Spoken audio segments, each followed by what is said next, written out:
So there are six questions, and we have 20 minutes almost. So first question, Professor Fraser, thank you for being here to participate at the first edition of the Festival del Pensare Contemporaneo. I would like to ask you some questions about your latest book published in Italy, Capitalismo, Cannibale, how the system is devouring democracy, our sense of community, and the planet, published by Laterza. The book intends to explain capitalism's tendency to encompass everything, slip into every crevice of our lives, and turn even the very criticism of capitalism or all the practices that would like to destroy it in its favor. So it's a huge topic for a book, and it's so important to talk about it. So when did you start to work on this book? Because and in the last part of the book, I read that you start writing it in 2020. Yeah, hi. I'm happy to be here on this stream with you, and in the festival.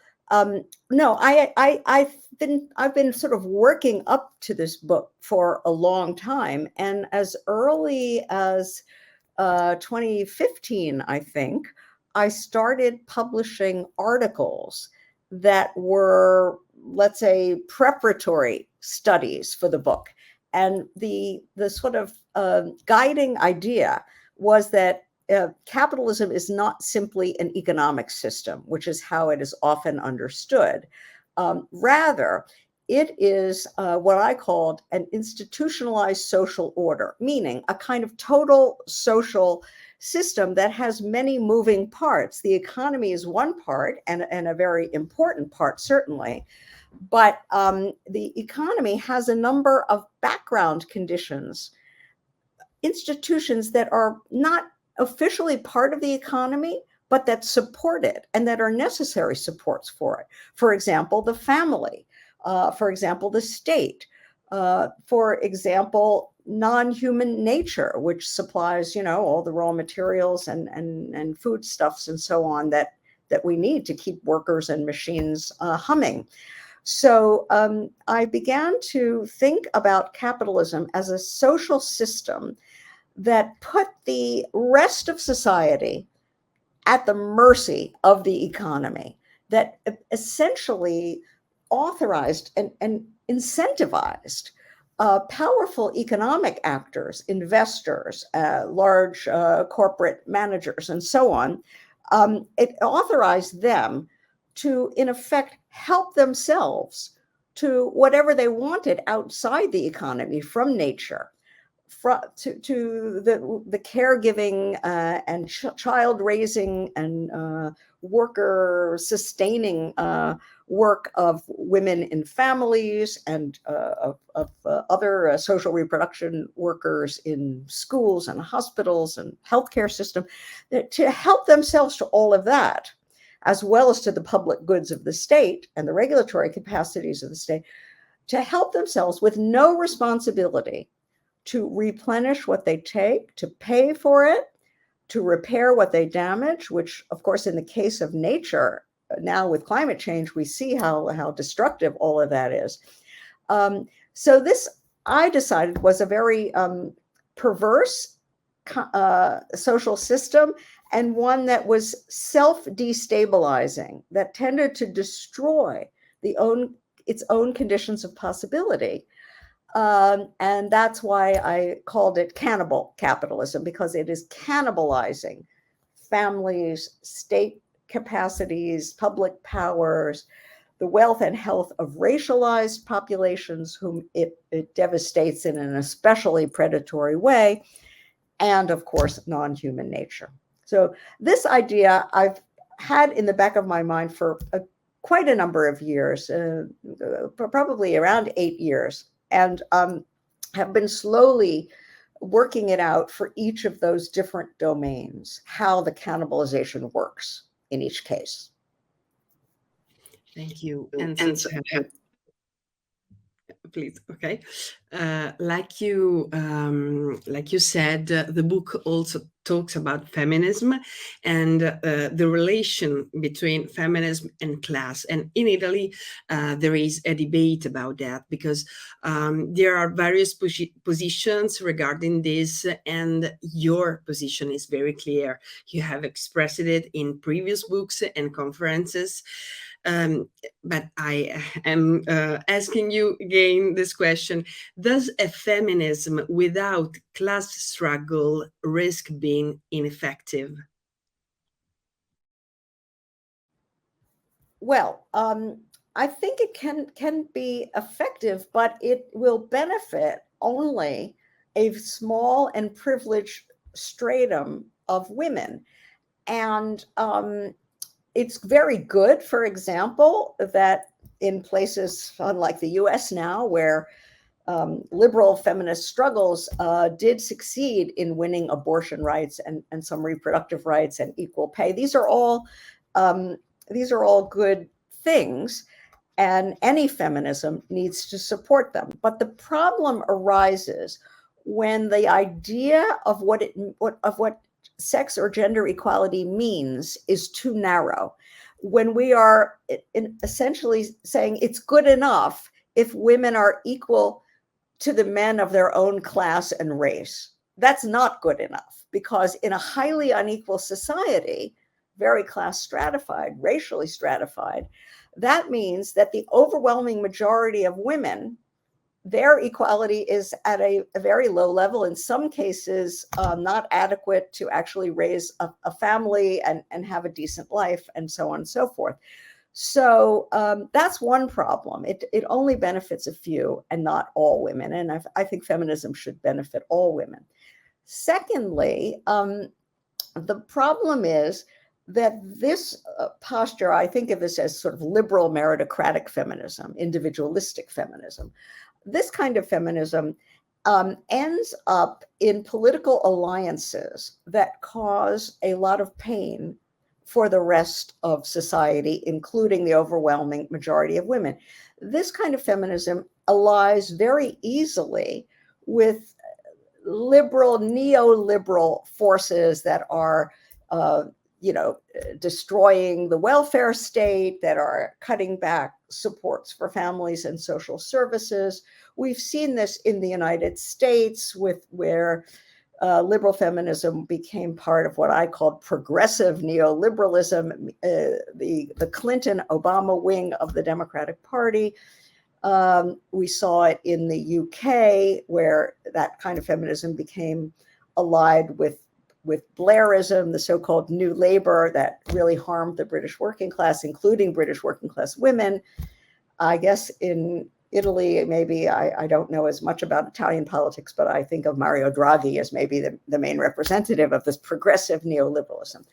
The problem is that we now live in a period of very aggressive reaction against that, and all the surge of various right-wing populisms, Trumpism in the United States.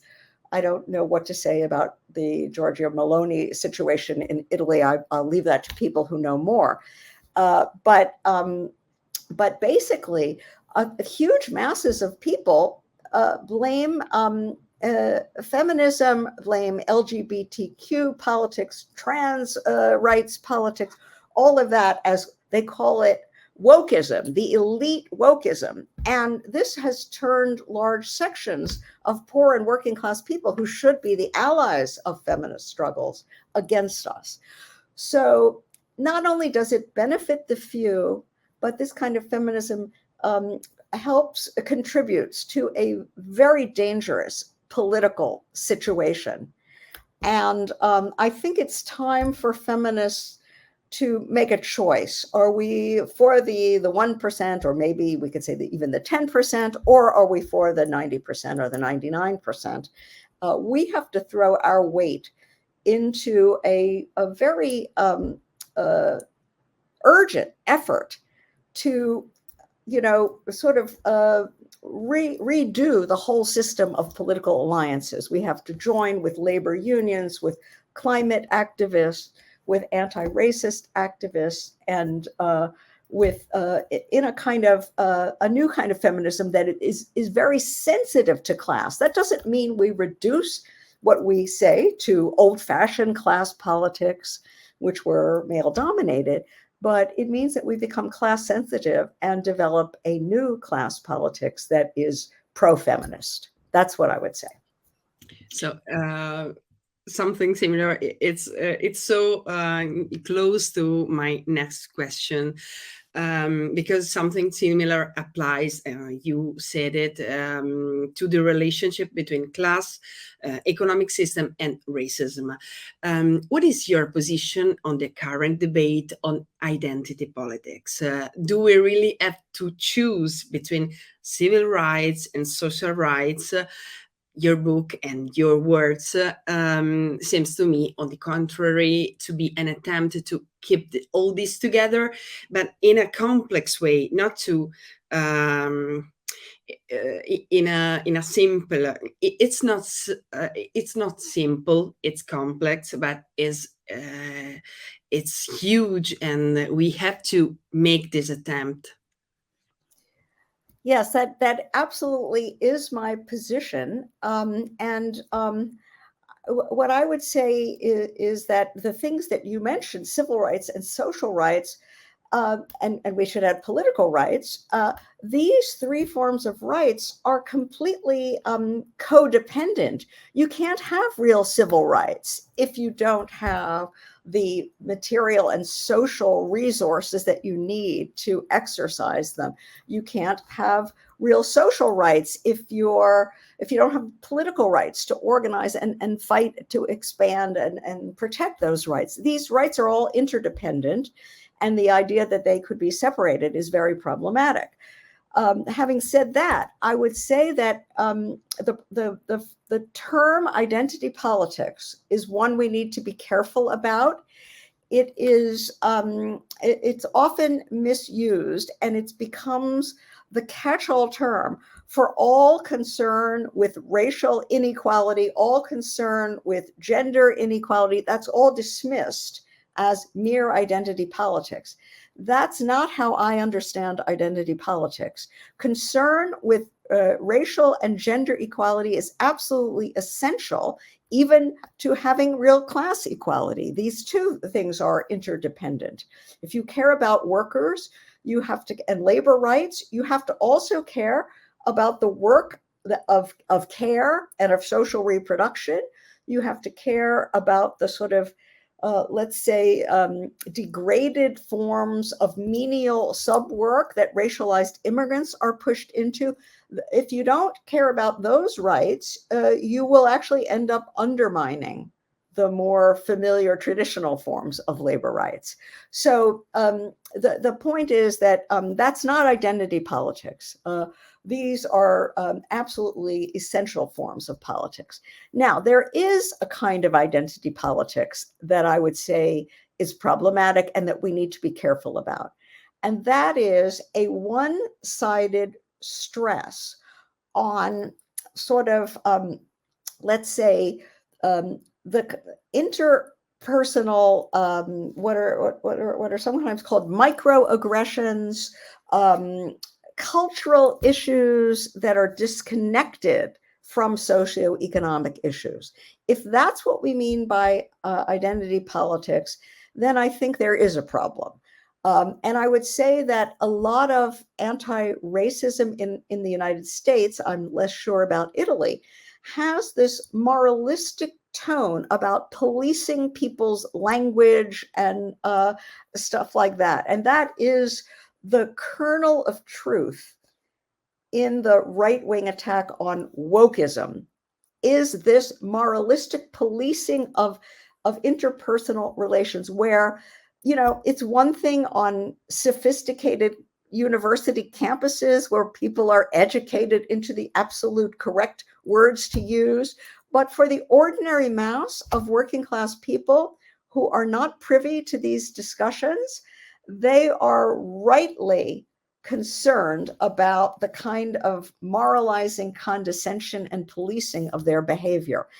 And this is part of that same problem that I was speaking about with liberal feminism. liberal anti-racism, or for that matter, forms of feminism that are focused on this micro level. That's a mistake. We have to look at the relation between institutionalized and structural forms of inequality. That's where the focus should be. If we take care of that, we can diffuse a lot of these horrible tensions that play into the hands, again, of the really reactionary politicians like Donald Trump and his counterparts elsewhere. So again, be careful what we mean by identity politics. We need to support structural and institutional efforts to undermine structural and institutional forms of sexism and racism, and put that at the center along with class inequality. Thank you so much. Okay, let's move on the environmental issue. Today, there is a lot of talk, words, and speeches about sustainability. But even in this case, you show the complexity of this topic. And indeed, if we are faced with the disasters of climate change, predatory capitalism seems to be squarely responsible about this.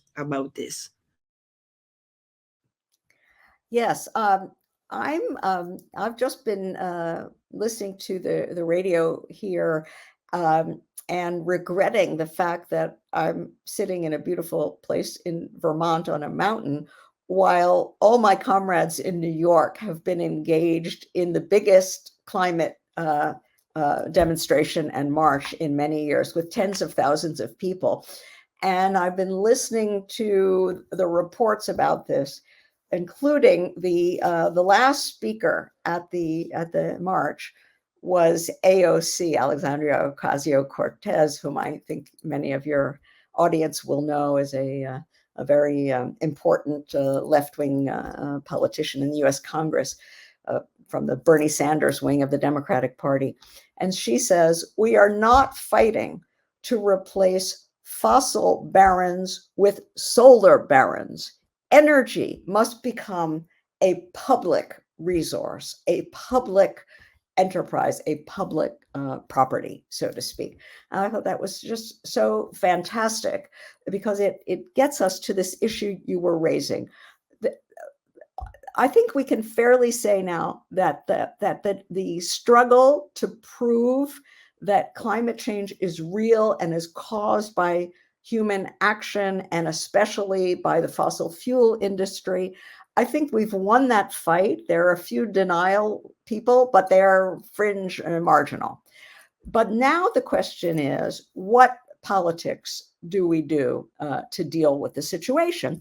And there are all sorts of green capitalist scenarios that think that, as Ocasio-Cortez put it, that if we have solar barons to replace the fossil barons, that's good enough. Well, it isn't, because what I tried to show in the book Cannibal Capitalism is that the incentive to trash nature is built into capitalism, that it rewards companies, investors, corporations who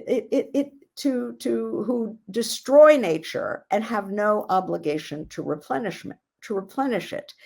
And that dynamic is until we actually attack that dynamic, we're not going to be able to get the huge change in the whole nature of the energy system, the whole nature of the production system. We're not going to get the kind of change we need if we are still coddling these big investors.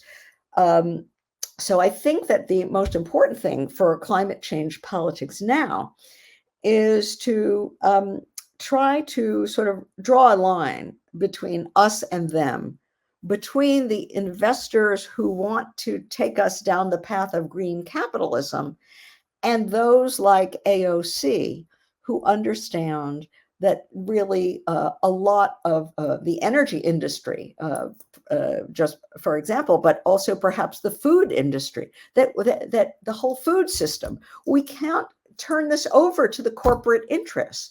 We have to take control of this and decide in a democratic way how we're going to produce, how much, what the relationship between society and nature is going to be, how much we're going to leave for future generations, how much we're going to gobble up and destroy now. We have to take all of these decisions are now in the hands of basically the large investors, the mega corporations, if you like, the capitalist class. They have a monopoly on that decision making. Our system gives them the power to determine our relation to nature. We have to take back that power, take it away from them, and begin to design a whole new system of human interaction with non-human nature. And this is a big, big fight. Now that we've won the fight to prove that, yes, it's human fossil fuel burning that creates the greenhouse gas emissions that are causing climate change, now we have to take the fight to the next step and really democratize our whole, all the decision-making about our relation to nature. Thank you so much, Professor Fraser. Your book is is so important to understand this relationship and the importance to being active in a debate and to do and to make activism in our land, our nation, and our planet as well. So I thank you so much for being here. Many of these issues will be debated in the Festival del Pensare Contemporaneo in Piacenza. We would like to invite you the next year for being with us and to talk about this. Maybe we hope in a different scenario, more sensitive to your words, because it's a difficult moment for the world, for the human nature and for the nature. So thank you so much. Thank you. It's been my pleasure. Have a great festival.